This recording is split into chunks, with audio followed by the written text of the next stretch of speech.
Section 6. Advanced features for data module and dashboard. Creating data groups.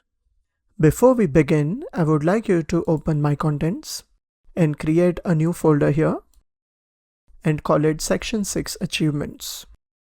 Once the folder is created, please open Section 5 Achievements and open the dashboard that we were working on in the previous section.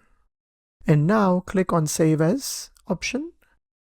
And let's make a copy in Section 6 Achievements folder and click on Save.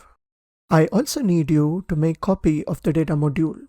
For that, go to My Contents and open Section 4 Achievements folder and open the Branch Costs and Performance module from here. And now save as My Contents, Section 6 Achievements, and then click on Save. So in this section, we are going to make more changes to our data module and dashboard, and all of those changes will be saved in the Section 6 folder. Let's go back to the dashboard and talk about creating the data groups. On our Contributors tab, we have used two visualization.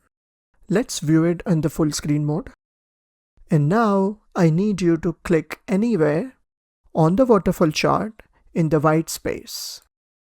Now notice that when you click on this white space, you get these three options in a small menu. The third option here is called Select Tool. This dotted square would allow us to select multiple categories and then create the data groups for them.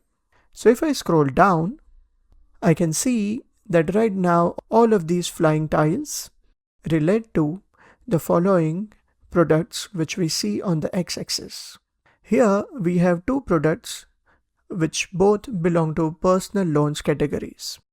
One is personal loans 1 to 5 years and the other one is personal loans under 1 year. So I would like to combine them together and form one group called personal loans products. In same way, we have two mortgage products as well. The first one is called Buy to Let Mortgage, whereas the second one is called Mortgage First Home. And I would like to combine them also as one group called Mortgage Products. In order to do that, we need to click on the Select tool, hold the Control key down, and now click on the First Home Mortgage, as well as the tile for the Buy to Let Mortgage. We can see that two tiles are now highlighted. Now we need to click on this icon called Data Group and then give it a name as Mortgage Products and click on Create. Cognos has now combined the data for those two products together and it is showing us as one category called Mortgage Products. We are going to repeat this for the personal loans. So first we will click in the white space and make sure that the Select tool is enabled. You can notice that even the mouse cursor changes so that we know that we are in the selection mode. I'm going to first select the personal loans under 1 year from the tile. And now I'm going to select personal loans 1 to 5 years from the x-axis. And we can see that both the tiles are now highlighted, and we will click on Data Groups icon again and call it as Personal Loans Products. Let's click anywhere in the white space and turn off the select mode. So our waterfall visualization is now showing fewer tiles than what it was showing before, because we have combined two mortgage products into one and we have combined two personal loan products into one. You can always click on the mortgage products, right click, and then choose to drill down.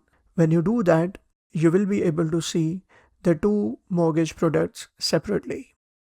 And if you go back up, you can again see the product with the product grouping. This way, some visualizations allow creating data groups, which is very handy to combine the product categories which are of similar nature, or which may be having really small values, and hence you may want to combine them together to project in the visualization.